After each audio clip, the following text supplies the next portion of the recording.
All right. I think I am live. I'm looking at myself here and it says live. So welcome everybody to Focus on First Aid, ADHD and Mental Health. I'm Sarah Enor and I'm joined today by Daniel McCullough, who is the founder of Pharus Wellbeing out of Brisbane, Australia, sorry. Today we're looking at the intersection between ADHD and mental health, and we're going to talk a little bit about mental health first aid and give a few tools and tips to consider to initiate difficult conversations when you're concerned about somebody. So even though this is LinkedIn, we're not necessarily going to focus purely on work-related stuff. This is going to be, sort of focused on lived experience from both of our perspectives, as well as the research that we've both independently done in our areas. So you might see yourself in the stories that you hear, you might not, but it's important to realize that everybody is different, everybody's brain is different, and so there is no judgment here today. We also want to keep this really interactive, which is proving difficult for me as I want to be really organized. But there is a chat. I think when you post in LinkedIn, if anybody wants to try that and let me see what comes up in the chat, we're able to see those and we're able to answer them as we go. We also have a quiz that is available, a poll. It's totally confidential, and you'll see the QR code up at the top that you can join at any time. So let's get into it, eh? Let's Let's do go it. for it. Let's do Yeah. it. Well, I am the founder of Growth Council. I make ADHD human through public speaking, and I do that to help organizations understand why it's really important to be inclusive of folks with ADHD and any other difference or neurodivergent condition. I also support folks one-to-one, and I do a little bit of education for families as well to help get some self-compassion going for folks with ADHD and some compassion in their families and sort of build up relationships in that way. And I'll turn it over to Dan to explain what he's doing with Pharus Wellbeing. Yeah. And Sarah, we got our first comment in the chat. So, hey, Amazing. Good morning there to we you. go. Awesome. So, yeah, hi, everyone. I'm Daniel. I'm the founder of Pharus Wellbeing. I'm coming to you, I guess, all the way on the other side of the world in Australia, here in Brisbane. Bright and early. I've got my little connection to Canada here. I've got my bag of Timmy Hortons here as well. So, yeah, I appreciate you all sort of jumping on and spending an hour with us. So, yeah, like I said, I'm the founder of Pharus Wellbeing. Essentially, Pharus Wellbeing, what we do is we exist to educate and empower others on how to support someone who might be struggling with their mental health. So, we do that through mental health education and training. I guess a little bit about my background. I've got lived experience of mental health. I've also got lived experience of ADHD, but not how you think. So my wife's been recently diagnosed with ADHD. So I'm coming from the perspective of the person caring for someone going through ADHD, but there's those close connections. So a little bit about me. I started as a physical education teacher, then moved into working in healthcare. So I worked for a large healthcare organisation in Melbourne. I was the health and wellbeing coordinator, overseeing all of the health and wellbeing programs, events, initiatives and supports for the 6,000 staff. Then moved up to sunny Brisbane, where it's a bit warmer, and worked for an Australian government agency. I oversaw all the mental health trainings for pretty much all of the state of Queensland. So I'm a mental health first aid trainer, suicide first aid trainer, and I guess advocate for mental health in general. So that's a little bit about me. And yeah, at the start of the year, I took the dive into running my own business full time, which is exciting. So enough about me, Sarah. That's all right. I mean, we dive into a lot as Aussie rules football players, which is how Dan and I know each other. When I was making this event, I kept having to call him Daniel because it was on his website, but I realized that I've only ever known him as Chopper. So that was a little bit of an adjustment. So let's start by, we'll dive into a little bit about what ADHD is, but before I sort of give a really brief explanation, I thought it would be handy to try this poll out. So if you've seen the QR code up in the top corner and you've been able to get there, it should say I'm about to start the poll. And I hope someone is on there to check it out. And so let's see if I can walk and chew gum at the same time. But this is what the results are going to look like.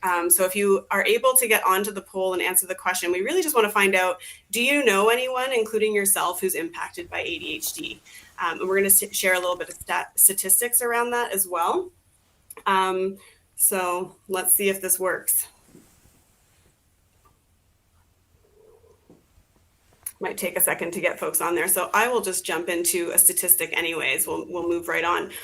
In Canada, and we're going to do a lot of in Canada versus in the US here, there are about 1.8 million people that are believed to have ADHD, and that's based on what has been disclosed to doctors and some statistics in that sense. So that's about 4 to 5% of folks here, and that is reasonably in line. It can be a little bit more or less across the globe, but I guess all this to say it's a little bit more common than a lot of people recognize.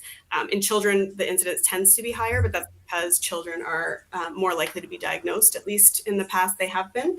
And so I thought we'd just jump into a very light description of how what ADHD is. So we've all heard that it's, hyperactive children and that they are misbehaving in school and that they might be distracted, they might be impulsive.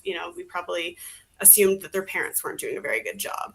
But the reality is, in order for ADHD to be a diagnosis, it has to meet a couple of other criteria. So first of all, it's lifelong. So most children that have ADHD become adults who have ADHD, and symptoms can ebb and flow, but by and large, it's lifelong.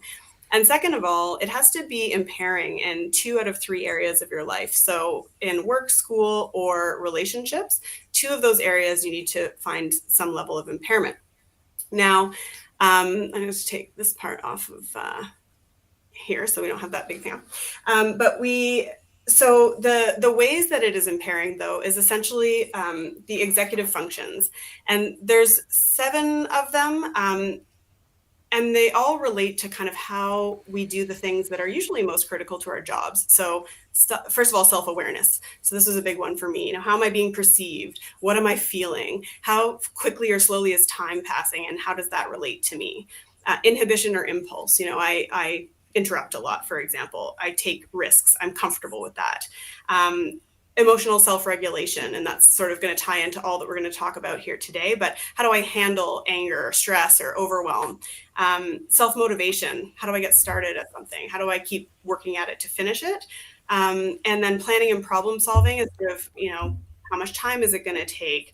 Where do I get started? What steps am I going to take? What is the organization for that? And then last but not least is working memory. That can be verbal or nonverbal, but it's like, how do you hold ideas in your head? How do you keep track of what's going on? And that kind of ebbs nicely into, first of all, pointing out the fact that I had to read that off my notes because my brain does not retain all of those 7 executive functions and remember exactly what I want to say to you.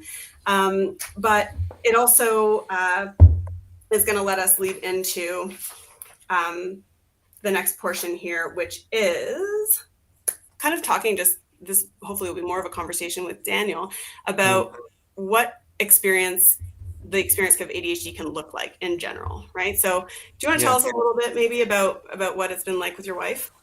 Yeah, I guess it's a thing that like we've had to work through for a while, but obviously she's only recently been diagnosed, which has actually been fantastic because it's allowed her to then speak to others around, okay, strategies and tactics and things that we just thought was obviously part of it. We're like, oh, okay, that's more ADHD. So things like, and I didn't realize this for a while, but having multiple computer tabs open on the computer to the point of like, I might have 1 or 2 or 3. Like my wife's got like 40, right? And I'm like, oh my God, another tab, right? And so those sorts of things, and so that sort of thing for my wife was one of them. She calls it popcorn brain as well, right? Mm-hmm. So a thought will come in and then it's like, bam, another thought comes in, and then she was going to tell me something and then it's like, oh, it's gone. Like I can't remember. And it was literally 10 seconds ago sort of thing. So I very much like a popcorn brain as well. So I'm not sure if you relate to any of that, but those two are like some from her perspective. To me, those are kind of the same thing in a way, right? So what is sometimes people don't realize. So I didn't mention that there are 3 different presentations of ADHD, right? So there can be the inattentive one, there can be the hyperactive one, and there can be the combined presentation. I have the combined, so I have both. But for me, although my friends would not totally agree with this, the hyperactivity is in my mind, right? So that idea that there's so much going on in there, I do not relate to your situation of having 1 or 2 tabs open. Like before this session, I had to shut down whole browsers so that I wouldn't crash the screen. But I definitely have 1,000 of them open all the time. I have all those ideas. And in fact, I'll be woken up in the morning just thinking about all the things that have to happen. And people will say, oh, I relate to that. But like, are you actually woken up from your sleep and you cannot, your eyes are like shifting back and forth and, you're just really trying to think of it. But you also then lose track of what you were about to say because the next thought comes into your mind, right? And so part of ADHD is this interest-based nervous system where we're not motivated by importance and debt and consequences and rewards. We're motivated by interest, right? So, I mean, I think of my brain in terms of those tabs as being a whole bunch of tabs open in my brain. And you know how if you work especially on a Windows computer, like eventually your browser is going to crash on you. That can happen and I can just sort of freeze and not remember at all what I was going to say. So I totally relate to that for sure. And I also know that that's why I interrupt people because like I got to get this out before I forget it, right? And I won't remember your name if you tell me and 1 second later at a cocktail party I'm like, oh gosh, what's this guy's name again? So Yeah, and my wife is exactly the same. Like, I'll be like, "Oh, how did you sleep last night?" And she'll be like, yeah, terrible." I'm like, "Oh, like something happened." She's like, "Woke up, my brain was just going, and I couldn't shut it off." And I was, and it's not like my brain's going for 5 minutes and I couldn't shut off. It was like an hour or 2 hours. So then it's like, okay, she has to then we use the app Calm and has sleep stories, and so she has to use these different strategies which she has to learn to really engage to try and switch that back off just to try and go to sleep. So yeah, can definitely relate on that one, and it can be really challenging for her at times because it's like she wants yeah, the brain to shut off. She's like, I just want to shut off so I can go to sleep. But yeah, it's definitely not as simple as just like, oh yeah, sure, no worries, shut off. Whereas she's super jealous with me because I can fall asleep in 5 minutes, and it's like, bam, see you later, yeah. right? My And husband is so exactly the yeah, same. He's like dead to the world in 1 second. And I mm, am lying there wide awake all night. I've had insomnia since being a kid. That's actually a comorbid situation with ADHD oftentimes. mm, And I can definitely relate to that. I'm not an early bird, but I'm definitely a up all night thinking about everything. My parents used to yell up from the TV room to tell me to stop singing and making up stories when I was a kid because I would be still doing that at 1 a.m. when I was supposed to be sleeping. mm, So yeah, I totally relate to that, and all of the apps to try to get your mind focused on something like white noise or binaural beats or something like that. I wanted to talk because we talked about time as well when we were kind of getting ready for this, mm-hmm, and this is probably the biggest thing for me with ADHD. And I say this where like every time I think about what the biggest thing is, I think actually maybe that's the biggest thing now, but I'm still learning, right? But with mm-hmm, time, I have a really hard time being on time. And I think when we were talking, I didn't mention this at the time, but when you said, if you're not early, you're late. And you said, and I was like, I do not know. I Yeah, do not mine is if you're on time, you're late. Sort of okay. that's like I've always been like that. So if I'm on time, I'm like, oh, I like to be there early. But my Yeah. wife is the complete opposite. So, as me supporting her, I've got to work with her, and we've had multiple conversations around supporting each other and how I can support her best and what does she need help with to get to that point so we can try and be on time because yeah, that's very common for her too, right? Yeah. Yeah, and I like to say that I'm starting to figure out that my relationship with time is actually just not linear at all, right? So um, I was very grateful for you actually kind of, should we like talk about this session and what the dot points are that we're going to actually cover in the thing? And I'm like, I don't know. I was planning to do that the day of actually. Why, do you need to know something from me right now? And that happened quite a bit at work as well, where, we have a deadline or a timeline or something. And I'm just like, well, I'm going to get started at the last second, but it impacted other people who work differently than me, right? They need to have that extra lead time to look at things and reconsider. And I prefer to be under pressure and kind of moving as quickly as possible. I also find, again, this sort of relates to that popcorn brain multi-tab Mm, situation, but I don't really realize how long or how little time something is going to take. So let's imagine we have this session and I just think, oh, let me go get a quick cup of coffee. And I walk out of the room, like you managed to come right back with your cuppa and like sit at this desk and be on time. I would have gone and then someone in the house would have spoken to me and said something and I would have started a conversation and suddenly it'd be like 5 after, like, oh my God, I'm late for my own party. So, it's just, I think it's almost, they describe it in the ADHD world as sometimes being now or not now.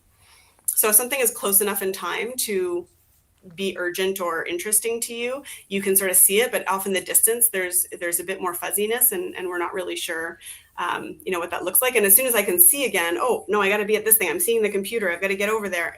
It's sort of a straight line process. And there we are. So Again, yeah. another common one, like my wife, she might be doing something like, oh, I've got to go like water one of the indoor plants, Mm-hmm. right? And it's like, oh, it's going to take a minute or two, so she'll go and water an indoor plant, and then I'll go off and do something, and I'll come back 5 minutes later, and it's like every indoor plant plus other things plus everything else is moved away and put somewhere else, and I'll just be like, what are you doing, Dal? And she'll just look at me and she'll be like, yeah, and she'll just realize like it's not one Can't indoor say plant I that's being know. watered. It's like everything plus like other things on, right? So it's Yeah. can very much relate. But I guess for someone who understands ADHD, who doesn't go like I don't have ADHD, for someone who has to support somebody else with ADHD, if you don't know what's going on or you're not aware of that, that you could see how that could be frustrating for someone to be like, oh, it's just this one thing, and then we're late, we're not on time. But when you learn about it and you get more of an understanding of it, and you can work with that person, like that can be really important. So for me, having those conversations with my wife around that, all right, what can I do to help? All right, if we're going to be late, it's like, okay, I need to prompt her a couple of times. And for me, sometimes it feels like I'm nagging, and she's like, oh no, I need that. And I'm like, Mhm. okay, that's great. But it's that open communication around what can I do to help? And what's going to help us try and be there on time, or Yeah. okay, coming from a non-judgmental space around, all right, you watered one plant, but all right, now every plant plus other things have been half done or whatever. It's Yeah. coming from that non-judgmental space, that can be really And it's important in that hard. communication, right?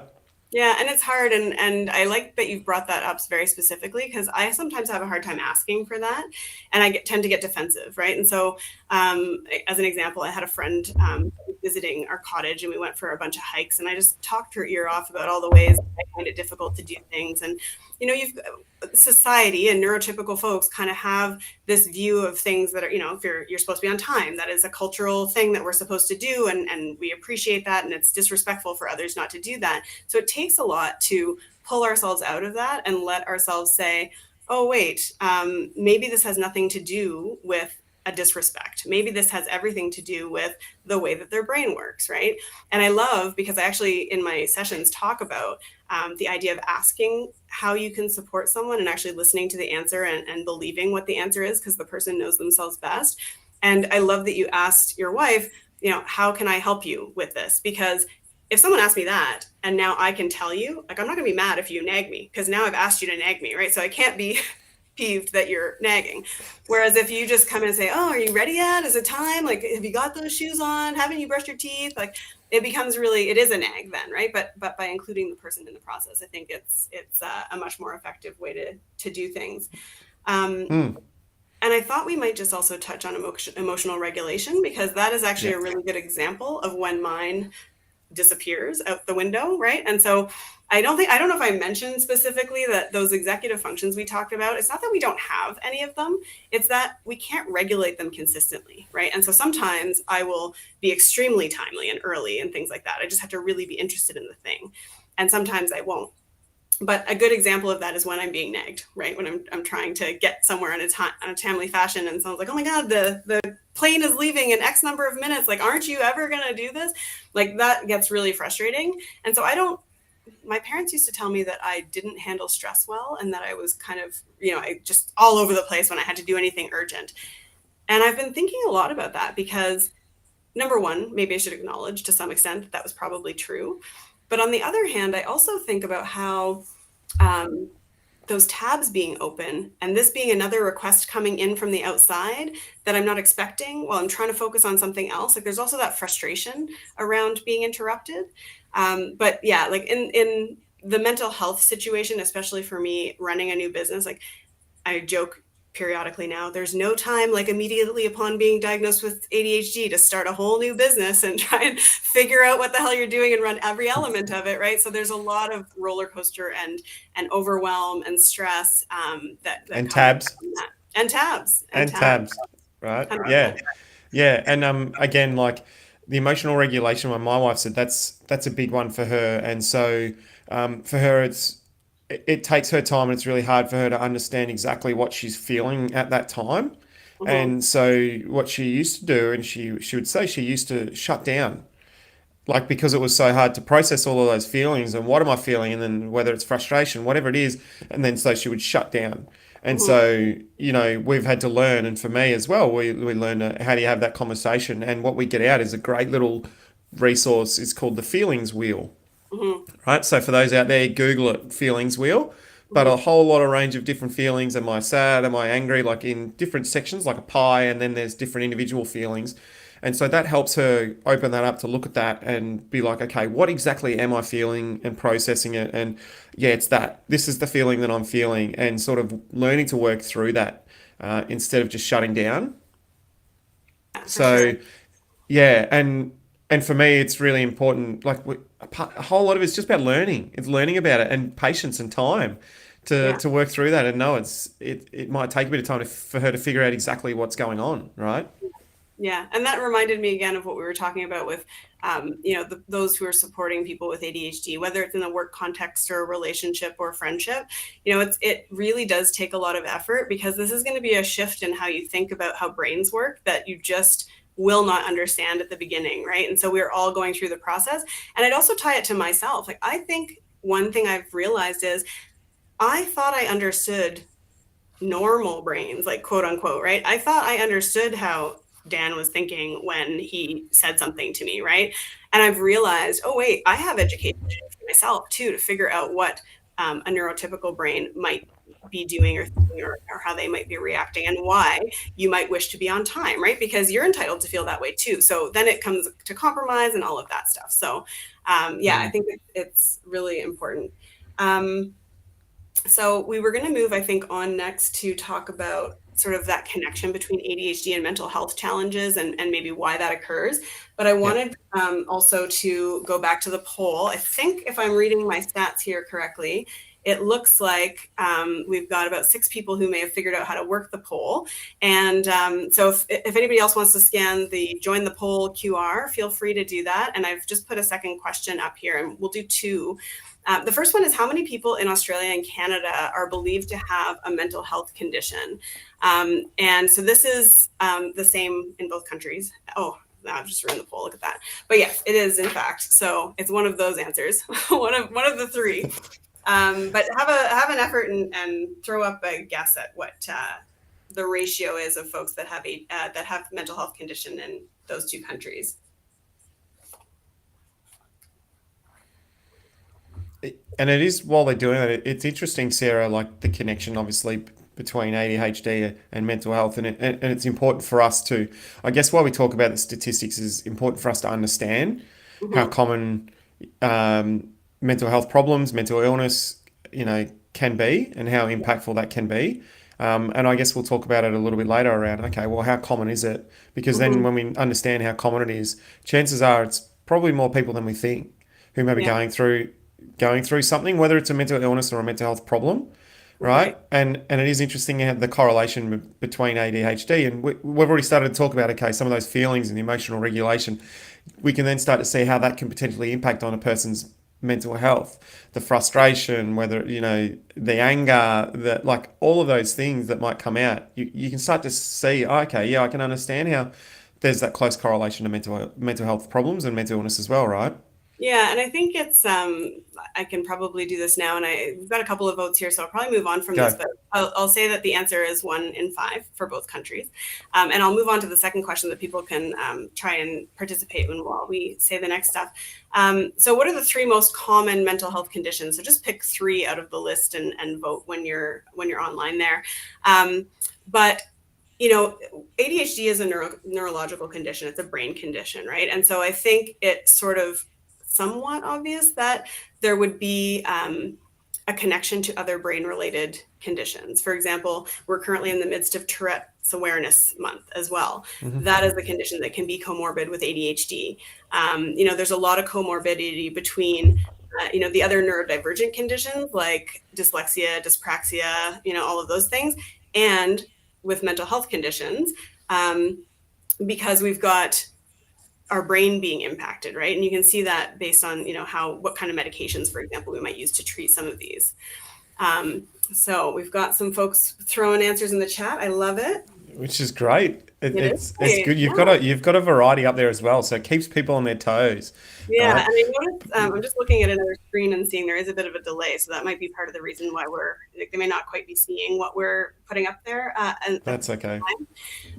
So let's switch to the answers now and see what comes up. Yeah, so for those who voted, most kind of had it right nail on the head here. So depression, firstly, anxiety, right, is the most common. Yep. Then depression, and then substance use disorders, and that includes alcohol and other substances. But those other conditions that were listed up there are also they can be comorbid just as well. Yeah, and just on that, Sarah, like whenever I'm running training or doing awareness or talking about it, sometimes people get a little bit surprised when we go substance use disorder. Like, really, like substance use disorder one, they go, that's a mental illness, or like that's a mental health problem, and like, really, that's the third. But when we start to think about it, so there's a book called the DSM-5, so the Diagnostic Statistic Manual 5, right, which psychiatrists, psychologists use to diagnose mental health problems and mental illnesses. And in that, substance use is categorized as a mental illness. And when we start to think about it, you talk about comorbid. So for those people who may not be aware of what that is, it's, it can be common to find underlying mental health problems from substance use problems, right? So people are utilizing substances, whether it's legal or illegal substances, to help cope with an underlying mental health problem. So I don't say mental illness, it could just be a mental health problem, right? So it's an unhealthy coping strategy. And so, anxiety over a long period of time can then start to lead to depression. So you start to become depressed because you're anxious all the time, and then depression over a long period of time, you start to become anxious because you're depressed all the time. Or then if you're anxious all the time, you then start leaning on the substances to help deal with some of those emotions and those feelings. And so you can start to see that comorbidity. And so that's, some of the reasons why, like, substance use is considered as a mental illness as well, right? Yeah, and I think there's probably an element too to the fact that most, like, the substances that qualify under substance use disorder tend to be addictive, right? And so there is a change in your brain in terms of the way that you actually interact with those substances as well, to the point that they don't become a choice anymore, that you're, or you can. I'm not saying everybody does and becomes, say, an alcoholic, but it's very easy to become addicted to some of those very heavily addictive substances as well. For me, I just think it's so important to point out about how mental health conditions are not choices. It's not like, oh, I'm not trying hard enough or I'm not making enough of an effort. They are categorized there because they are, to some extent out of the control of the person that's suffering. And similarly for ADHD, right? This is not something we've made up. It is a physiological brain, I'll call it a deficit for lack of a word, but a difference basically that we don't really have control over it. It's a physical difference. And I have a couple of stats and I'm going to basically read them from this paper so I don't lose track. But, when we talk about substance use as an example, so I have learned that for teens who have a substance use disorder, so adolescents who have, who are alcoholics, let's say, it turns out that 27% of those folks with that condition also have ADHD. And it turns out for adults that 43% of adults with substance use disorder also have ADHD. I don't have a stat for this, but we've heard about things like prisons, right? And that a very large number of inmates in prisons have ADHD because maybe they didn't have that impulse control that we were talking about, or they were frustrated and became desperate, or they took a risk because they felt comfortable. For children, and sort of speaking, they obviously don't cope, I hope, with alcohol. I know some do, but they hear almost 20,000 negative messages before they are 10 years old. So by grade 5, they've been told, they don't know how to sit still. Maybe they've been told they're not smart, or, all those kinds of things. And that can just really go into the psyche and sort of play a role. In terms of things, stats around let's go with suicide, for example. So with ADHD, folks with ADHD are 5 times more likely to attempt suicide. And if they're a woman, they're 7 times more likely to attempt suicide. Nearly half of adults with ADHD experience an anxiety disorder, compared to 20% or so in the general population. Nearly 40% of adults with ADHD experience mood disorders like depression, and that's compared to about 11% of folks without ADHD. And for children, those same sort of anxiety and mood disorders, depression, are between 10 and 15 times more prevalent for kids than their peers in the general population. So it really does show us how very important and how connected our brains can be, and why it matters that we take care of our friends, colleagues, kids, teenagers, all of that, and really do what you've said and get to know them and understand what their challenges are. Because you're right, Sarah. Like, if we think about it, I like to think about the statistics in like real life terms, right? So, I'll do a ice hockey, one first, right? Yeah, So let's do that, right? So if we think about it's 1 in 5, we'll in any one year we'll face a common mental illness, right? 1 in 5. Mhm. Some people go, okay, 1 in 5, all right, yeah, it's about 20%, sure, no worries. But it's like, okay, well, let's look at it from, say, an ice hockey term and go, okay, well, there's roughly, you get about 15, 17 people in the team, right? So that might be one person in your starting 5, right? And then you've got one on the second line and one in the third line. And chances are probably someone else going through. And that's with a common mental illness. So when you start to think about that, you go, that's like 3 or 4 in the team. You start to go, whoa, it's a bit more common than you think, right? Or for us, Australian football, if those Canadians aren't really sure what Australian football is, look it up. It's not rugby. It's not soccer. It's not soccer either, right? It's Australian football. Same thing. It's one in your forward line, one in your midfield, one in your back line, one in your bench, right? You start to look at it and you go, geez, that's more common than you think. And again, that's mental illness. That's not Yeah. people struggling with a mental health problem, Yeah. right? So the chances are we're going to come across people who may be struggling with either ADHD and mental health, or mental health problems, or a mental illness. So chances are there's more people than we think that are going through things. Yeah. And so that's why it's important for us to be aware, to learn how to support others, because we're going to come across it, or we have come across it, and we will come across it, right? Right. So let's broaden it out even further than that, right? Like, let's assume, let's bring it into a family. So I'm in a family of 4 people, right? So at least one person in this family has ADHD. Now, we didn't talk about how hereditary it is, so probably, quite frankly, 3 out of 4 of us have it, but that's not diagnosed, and we're not going to cast stones. But let's assume there's just me, right? So the 3 of them know a person with ADHD. And every friend I have knows a person with ADHD. What I discovered when I was diagnosed is that when I would tell someone I was going to get diagnosed, they're like, "Oh, interesting, cool, good luck." And when I would come back the next week and say, "I got diagnosed and apparently I have this," I'm like, "Yeah, me too." Like this, there's this, so I think the stats is also important to realize, both with ADHD and mental health. Like, these are statistics of what we either know because someone's been diagnosed, or what someone has disclosed, right? And if we're feeling stigma and shame and fear, or we don't know what we're going through and we're not disclosing it, I think these numbers are most likely a lot lower than what we actually know, because people just haven't said, or they're being stoic about it. And on top of that, like, how does this fan out across all of the people we know? When you think about that basketball team, right? Everybody's parent who's ever come to the basketball or hockey game or Aussie Rules knows at least 3 to 5 people with ADHD too, because they've met those kids, right? And how have they felt interacting with them? So I think it's really powerful to have those numbers and those examples. Yeah, I couldn't agree more, because it's not just mental illness, it's mental health problems. That's just someone who's struggling, who may not, be diagnosed, but is still going through shit, right? So Yeah. it's important for us to be aware of. Right. And that maybe brings me to tell a little bit about my mental health story, because I think it's going to highlight a bunch of these points. And I have shared it pretty much as an open book, because I have ADHD and that's what I do. I just talk all the time till my full mouth exhausts me to death. But so the reason I even found out about this is that, as I mentioned, I've had insomnia since I was a kid. I've had migraines actually since I was a kid. And I left my job as a lawyer, I guess at the beginning of 2015. And, in a law environment, everything is always on fire, everything's urgent. And so I was thriving pretty much in that organization. And when I decided that I was going to go off and do my own thing, but should probably still earn money, I decided that I would start my own practice just in the short term to earn a bit of income.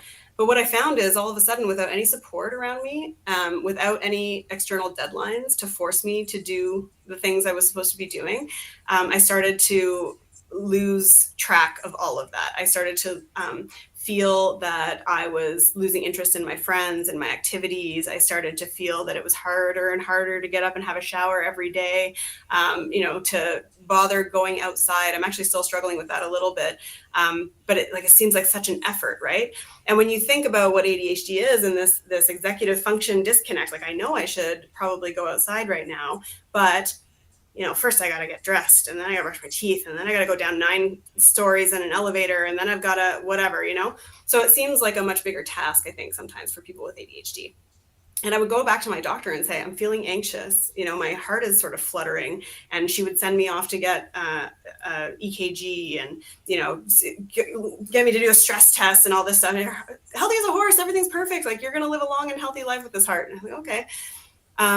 And then same with depression. I just got put on I felt down and I wasn't enjoying life. And here's an antidepressant, and it didn't do anything. It made me gain weight, and I felt frustrated.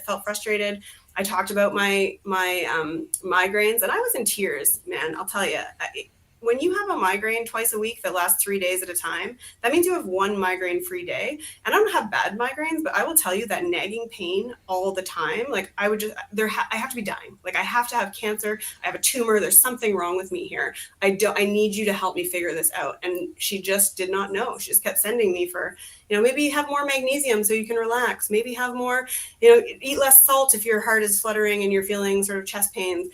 And so, what felt for me like anxiety and depression, it was, but I think it's important to distinguish that there's, diagnosable depression and anxiety in those conditions. And sometimes, not always, because they can be very comorbid also as the diagnosable conditions. But with ADHD, sometimes it's really the underlying cause that is creating the symptoms of depression and anxiety.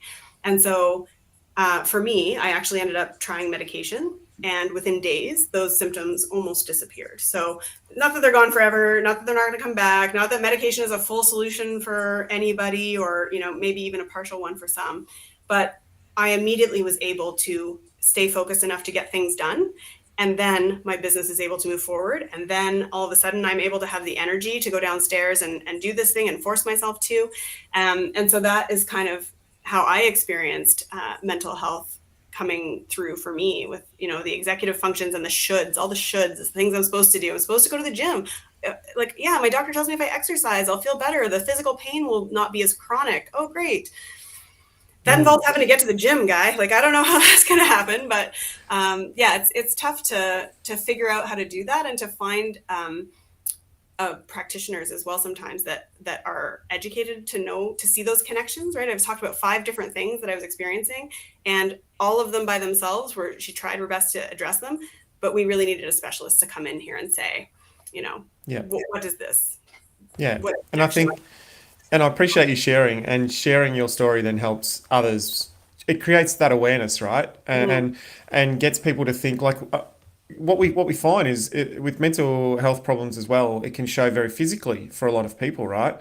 And they do exactly what you do, go in and doc, and they're like, you're fine, it's physically, you're healthy, and but from a person supporting other people, considering, okay, well, have you spoken to the GP or the doctor around some of those underlying things you said, some of those worries, some of those thoughts, what's some of those causes, and that might help. But you're right, finding the right person, finding the professional who can help in that. My wife, when she was diagnosed, she now sees an ADHD coach, and it's been like life changing for her, but also for me, for us to help understand, right? Because you start to talk to someone around those strategies that you can implement, and when you learn more about it, it takes, whether it's ADHD or mental health problems or mental illness, it takes some of that fear away. Yeah. And you take some of that fear and worry, right? What is this? Oh my God, am I going to die? I've got a brain tumor. Oh my God, am I going to have a heart attack? To then go, okay, well, what I'm understanding is this is just common for me at the moment. These are some of the signs of what's going on. So it takes away that fear and worry, and then that stops that spiraling for some people and the Yeah. catastrophizing and everything like that. So getting that help and linking with the right professional can then it just opens that door up to take some of that pressure away and start to get on that support journey, which is the really important part, right? So Yeah. I think yeah, we're going to probably dive in a little bit more to this as well as we go yeah, through the next portion. But I think fear is a really great thing to point out because, yes, for me, there was fear that I was dying of something. Like, I just can't figure out what's mm, going on there. I definitely did share with my GP what, the stresses and, the mm, turmoil that I'd been going through. And it's probably relevant to point out that for ADHD, I didn't know I had it my whole life. I'm now 45. I found out when I was 44 about this. Very common for women to kind of go their whole lives.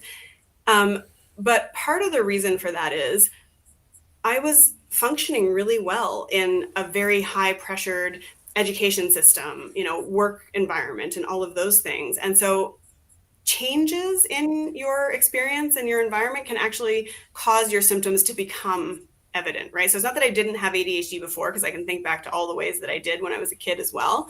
But the changes, the turmoil, the changing of jobs, the multiple bosses while I was working at the place that I left, going into a new business, getting married, moving countries, like all of these different things that kind of go into it, can play into that. But going back to the fear piece as well, I think there's also, in an employment context, for example, a fear that, what if I lose my job because I tell someone that I have ADHD? And it applies to depression and anxiety and all those things where, am I too weak? And I'm coming from a legal background, right? And so I don't know if you've seen the television or anything, but it's a pretty, pay your dues kind of environment, and we worry that we might be seen as weak or incapable if we admit to some of these things. And so I think it's really relevant to things like job loss and fears around that as well. Um,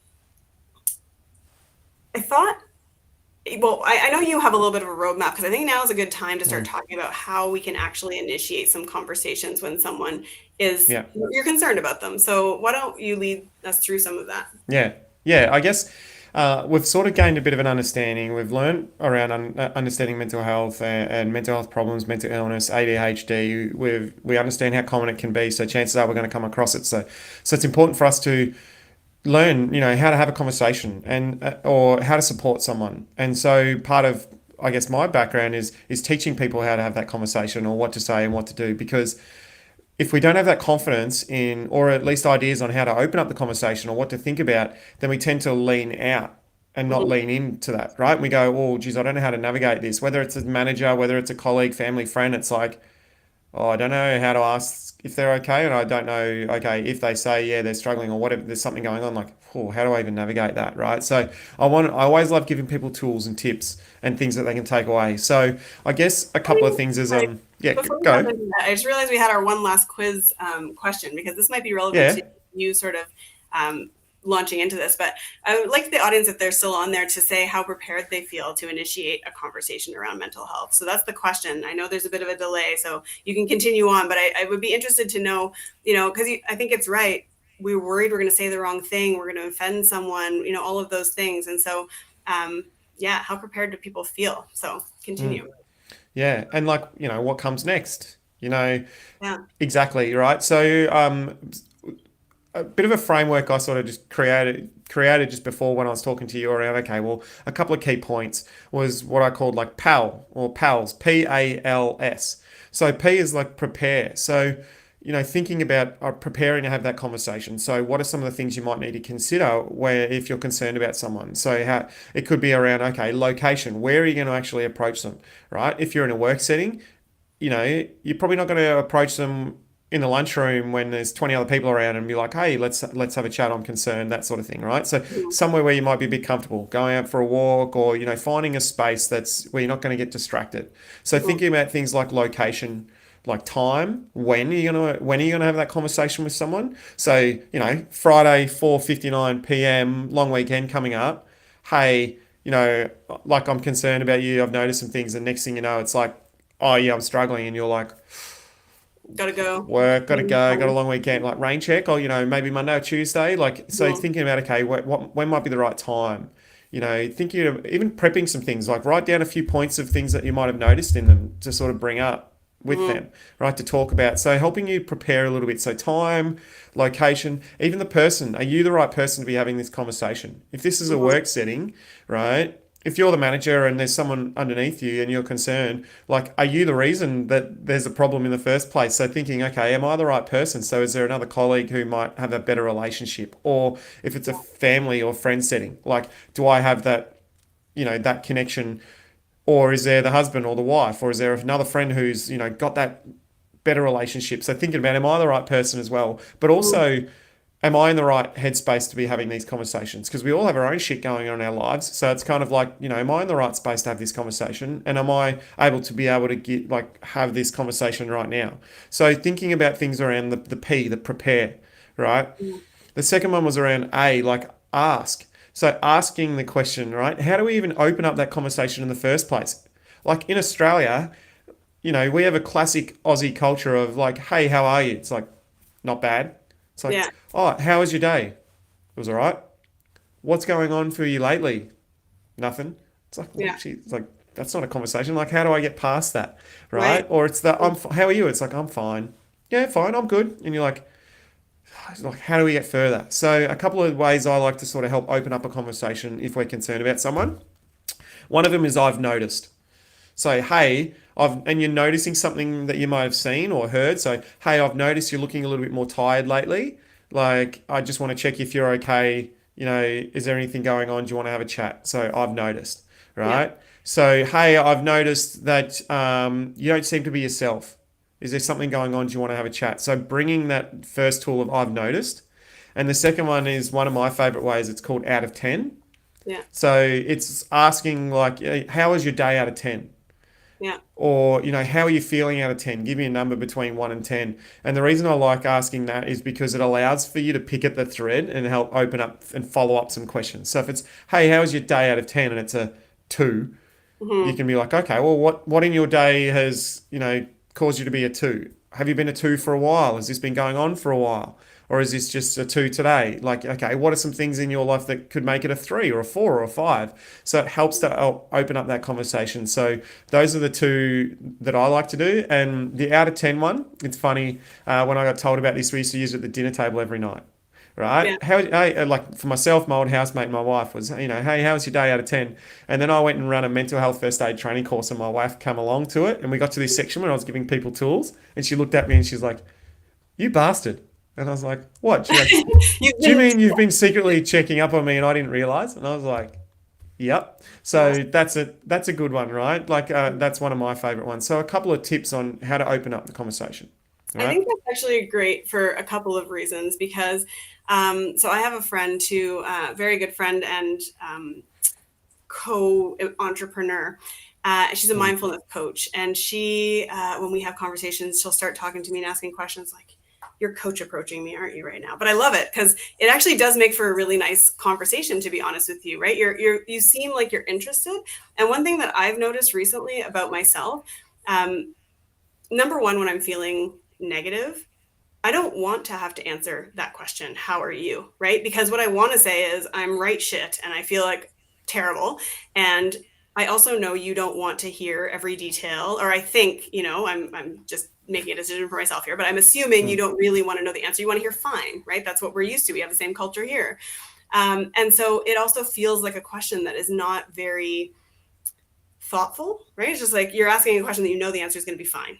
And it's a burden in a way on me to have to answer that inane question. It's not interesting to me. Like I want you to ask me anything. Like, what is the most interesting thing that happened to you today? Even if it's just conversation. And so when it comes to something like getting a feeling out of someone, asking how their day is on a scale of 1 to 10, for example, I don't have to tell you details if I don't want to, but I give you the number. You've asked me, so like now I feel you care too, because you're asking me in a way that is going to get a real answer out of me.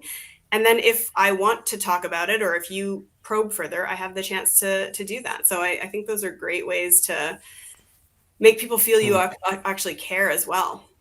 Yeah. And I guess following on from that, like we can you can be afraid about saying the right thing, the wrong thing, like, oh, am I going to stuff this up? But if you're coming from a place of care and compassion, like, and Canadians are very much the same as Australians. We've got good bullshit meters. We can tell if someone's being real or genuine or not. So Yeah. it's not about saying just all the right things or the perfect timing to ask a question or anything like that. It's coming from a place of care and concern can make all the difference for the person to actually notice that you actually give a shit and you're actually interested in that. And that sort of leads on to that next part of the L in the PALS is the listen, Hmm. right? And giving the space to ask questions, be curious. Has this been going on for a while? But allowing the time to listen. It's not because it's not about us as if we're the person having the conversation, the supporter. It's not about us. It's about them. Hmm. So sometimes what we find, and I'm still guilty of it from time to time, is we tend to go straight into fix mode.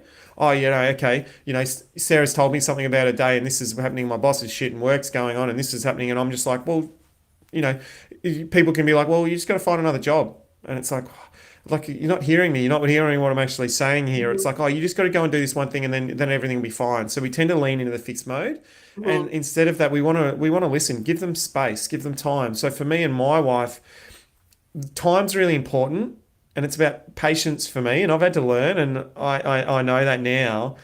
But time's really important for her because she needs more time to process those words, like I said before, to realize what she's feeling, to Yeah. then put then those thoughts into words to then talk. And I used to be terrible at it. It was like, no, tell me more. Like I used to try and prompt, Yeah. and now I know that silence, time. So listen, be curious, work off what they need, work off them, not what we think, because we're caring human beings. We want to see them well. We want to see them better. So we think, oh, all we want to do is you just need to go do these things and you'll be perfect. You'll be fine and you'll get over it. Or you'll work through it. That's all you need to do. But it's not about that. It's about that listening, right? And that A lot time. harder with your closest family and partner and friend. Like, you care so much for them to be well that it is so easy. I'm trying to remember the name of the book that I have not finished reading, but heard of. I think it's called Humble Leadership. And it talks about asking questions and instead of jumping into fixed mode, asking again. Because your point when you sort of described, oh, how are you feeling? The answer is not well. Okay, why? Here's the story, right? And someone says, oh, just get a new job. Well, if I'm telling you a story and it really is about my mental health, I'm not finished when I tell you how crap my job is, right? Like that is not the underlying problem. That is what I'm experiencing. Okay, well, what is it about your job that's bothering you right now? And I think trying to get to those feelings is so critical because the person, I think the book sort of talks about how the person will answer and it'll sort of be the logic that comes out first, like the first few times, right? And then the more you ask, the more it's like, oh, it's actually because I really feel overwhelmed and I feel really sad that, so and so left or this thing changed or, I you'll get to the feeling eventually, I feel, the more questions you ask and the more you listen. And I say this fully acknowledging that I am not it's not my forte to listen. It's my forte to talk. Unlike your wife, who wants to think internally and then speak, I have the opposite. I don't know what I think until I've said it out loud, and so I'm going to say something. But if you just said, I said I don't like my job, and you said, "Well, get a new job." I'm like, well, wait a second. I said I didn't like my job, but maybe that's not quite what I meant. Maybe I meant I didn't like, a colleague at my job, or I didn't like the work I was doing, right? Like now that I said it out loud, I sort of play with it and think, well, is that what I meant or is that not what I meant? And then I can correct it. And so that patience becomes really important because probably like half the people on this call are like, look at her, she's still talking, she's still talking. But that's how I come to know myself too, right? And you've got to hear it out and you've got to ask questions. And I'm not as patient myself. And maybe, I don't know, I was interested actually, I was going to ask this question when you mentioned, am I the right Mm. person to have the conversation? Like, is your own way of being something to think about there? Or is it more just, as you prepare to go into the conversation, it's about mental health, you've really got to put that effort in or, send someone else in to do it. Yeah. Hey, either or. My favorite answer in all of this is depends because it's all Yeah. grey and there's no black and white and there's no perfect way to go about it and Yeah. that sort of thing, right? But it could just be like if you're aware of that, that's part of that preparation around, okay, I know that I really like to talk here and I jump in. So make a note, remind myself, or just really try and focus on staying present, but also When you start to remember that it's not about you, it's about the other person, Mhm. that helps you guide that conversation because it stops you from trying to put all this information on them and be like, this is what you need, this is what you need, this is what you need, go and do this. It then starts to get you to pause a little bit and go, okay, this isn't about me, this is about them. So asking the question around, what do you need? So part of that can be in that preparation, all right? I know that I have a tendency to try and butt in here. So I'm like, remember, like, listen, patience, that sort of thing, quiet. Like it could be part of that preparation, or it could just be like, I know maybe I'm just not the right person because I'm going to go into a rambling and this, and they're not going to connect with that, and they need that help. So, all right, I'm going to try and link in with someone else to see if they can have a like check in on that person because maybe I know that yeah, my personality style, or I'm just not, I don't have that relationship. So it's that depends answer. Yeah. Um, but Lawyers then love it's sort of that depends. There's always got to be some contingency. I can't give you the actual answer. It depends. What are the facts? What is the situation, right? exactly, yeah. And I guess then we sort of link into after that listening, it's the S of the pals, right? Is the support. Yeah. So encourage for us as like for me and for us as supporters, if we're supporting someone, it's encouraging them to link in with that professional help and that support, or getting that support of friends and family. But Mhm. if it's really starting to impact on from a mental health perspective and mental illness perspective and mental health problem, it's really important to link them in with the professionals who have that background and knowledge and then refer them in. So GPs linking with those psychologists and those reputable services. It's really important for that because we don't have all the answers and Mhm. we're not the professionals. And like just like this is an education only kind of webinar when like we need to get them into that professional help. And sometimes it might not be the right fit, so we encourage them to go and find the right person, find that right fit. I call it like finding a professional is like online dating sometimes. You got to swipe no Yeah. on a few before you find the right one, right? Yeah. But with my wife, finding that right professional has been a game changer, Yeah. right? I've had mental health problems and I see a psychologist, and that's been a game changer for me as well. So it's really important to link them in with that support so it sort of follows up. Yeah, no, for sure. And I think that the dating analogy is great. It can definitely be very overwhelming, right? Especially whether it's mental health or whether it's ADHD, when you're looking for support and you realize, by the time you're starting to look for support, oftentimes because of all the stigma that's around, like you're so desperate, right? And so going to one person and then having to tell your story again to a second and a third, it can be difficult. But I think, at least in the ADHD world, one thing that Dr. Ned Hallowell, who is a psychiatrist who has written extensively on this, says is that folks with ADHD are super resilient, right? And so we'll keep trying to do it all by ourselves, and but it also means if we're resilient enough to keep trying to do it by ourselves, we can also be resilient enough to keep pushing through to find the right support for us. And I thought that might just tie in. I know if we're going to wrap in an hour, we've only got a few minutes. But I wanted to just touch on, as a person with ADHD, when you're experiencing poor mental health, a few things that I think are really important. And of course, everything you've described kind of applies in the same way, right? Like you've got to ask yourself, how you're feeling, and you've got to believe what your body is telling you, what your brain is telling you. You've got to try different things. So whether it's, online dating your right support person, there's also, figuring out whether it could be a coach, it could be a therapist, it could be just a doctor, as you said, and what is the right place. Peer support and other human beings listening to you and finding Yep. someone to talk to, just in mental health and in ADHD in general, it's so important. And similarly, Dr. Hallowell has said that, in fact, more so than medication, which has had a major impact on lots of folks with ADHD, that human connection is actually the best medicine for dealing with ADHD, I'm sure it applies as well to mental health, is, don't shy away from talking about things because you think no one will care, because people really want to help more than I think.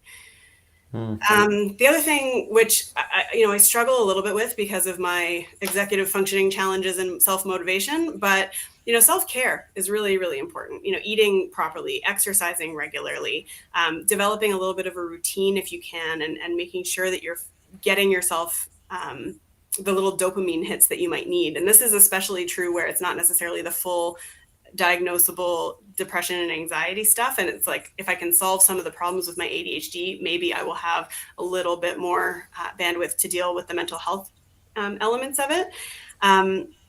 And I guess I also just wanted to point out on the professional care, it sometimes, for ADHD anyways, it goes beyond just the professionals, sort of the medical professionals. I think there's value. I'm not going to tell you what to do, but I am going to say I have benefited, for example, from seeing an acupuncturist, right? My nervous system is on high alert all the time. So being able to go to an acupuncturist and have the nervous system calmed, using things like mindfulness, where we can, try to bring ourselves back to the moment and calm some of that overwhelm and maybe get some perspective like, oh, I am actually doing my best, right? This self-compassion idea. I'm doing my best every single day. And just because someone else thinks I should be on time, no offense, Daniel, but like, like I Hey, just, non-judgmental space here, Sarah. no, no, Like of I, course, yeah, yeah, yeah. But I'm just saying, like, we need to be able to have a little bit of compassion for ourselves when we don't do what we think we are supposed to, or we don't do what we think society is supposed to do. And in mental health, to recognize these are conditions that are not our fault, right? They are the way that our brain is functioning right now. They are, a caused from all host of things. And when I say all host of things, like it could be, your family situation, your work situation, your overall sort of sense of self and being, in both contexts, right? And so there's a lot that goes into it, and there's not always just a simple solution. Or at least not yeah. an easy one. I think the solutions are always simple. They're just not very easy to implement when you realize sort of the whole Yep. that you're kind of facing. So But when you're not doing it alone and you're doing it with people who care and you have that support around you, they can help sort of they can help and continue to encourage, yeah, to go see that support or encourage you to do that self-care or do it alongside you, right? And yeah, so when you've got that support around you and when you have people being willing to open up that conversation and lean in and have those chats around what do they need and support them, you don't feel like you're alone, whether it's mental illness, mental health problems, or ADHD. When you know mhm, you're not alone and you've got other people and that sense of connection and you're connected to other people, that's really powerful, and that can be really, really helpful for a person to know that they don't have to go through all of this what they're going through alone, and there's people out there that can help and support them. mhm. That's really, really important as well. Yeah. I wanted to just also, I'm going to say one last thing, but you've been very generous with your time. So I'm going to put up your link here. If anybody is prepared to give a Google review to Daniel and Pharus Wellbeing, you can scan the QR code and log in and give a little love to him. Um, You don't even have to write any words, even if you just give a little, it's hopefully five hard. stars, but whatever it is, even if you just see my dog in the profile picture and want to give her 5 stars because you see the dog there as well, right? Like whatever you want, but yeah, I'd What's the appreciate dog's any of name? that. So help. My dog's name's Maple, so it's that Right? connection to Oh, Canada, right? there you So go. but a part of like what my role and my business is doing, and similar to yours, is sometimes people don't know about these things until they know about it. So they don't know about mental health first aid, suicide first aid training, unless Mhm. they've heard about it. So I'd be grateful for any of those reviews because that helps allow my business to be seen. So then we can continue to create that awareness and continue to offer that training up and that education up to people to then continue to support others, whether Right. it's families and colleagues. So yeah, I'd appreciate any sort of support there as well. Yeah, and I'll throw mine up too because I too would love to have your feedback about the session, how I can improve it for the future, but also just your thoughts on the topic as well. I think what you were just saying at the very end, I wanted to say something desperately about it, but then I took this pause. And now you've seen now how the detour of the ADHD brain means that I will not remember. Um, Sometimes this is when I go to my wife. I'm like, well, the last thing I was talking about was around that supports and around, creating awareness and education and da da da. And then she'll be like, oh, oh, yeah, that's what I was going to say. I got it. Yeah. Yes, there it is. Right. So, yeah, Wait, that's can I lose that. it Yeah. again? Okay, let me try here. So we were talking about supports, and you were talking. Oh, I lost it again. Dang it! Dang it! Damn. Now, I Where was was talking it? about creating education awareness and having other Yes. people. Okay. I Yes, was we're back. thinking it's two-sided too, right? So it's Yeah. also that the like part of the reason that I do my work. I didn't remember. Part of the reason that I do my work is that I think it makes it so much easier for folks to believe that others are wanting to be supportive and helpful when we know they get it a little bit, right? And so the Yeah. work that I'm doing is to make ADHD human so that folks in my office can understand that, oh, it's not just Sarah's personality that makes her an exuberant Mm. human, or it's, that kind of thing. It is the way that her brain works. And when she tells me she cannot remember a name at a cocktail party, or she can't be on time without someone. Again, it's not that I can't be on time, but I would really appreciate a reminder. I would love it if my assistant would come into the office and just say, oh, don't forget, it's 5 minutes until that meeting and you're not going to make it if you don't leave now, and then stand there until I leave, because if she turns her back on me, I'll be like, just one last thing, and we're finished.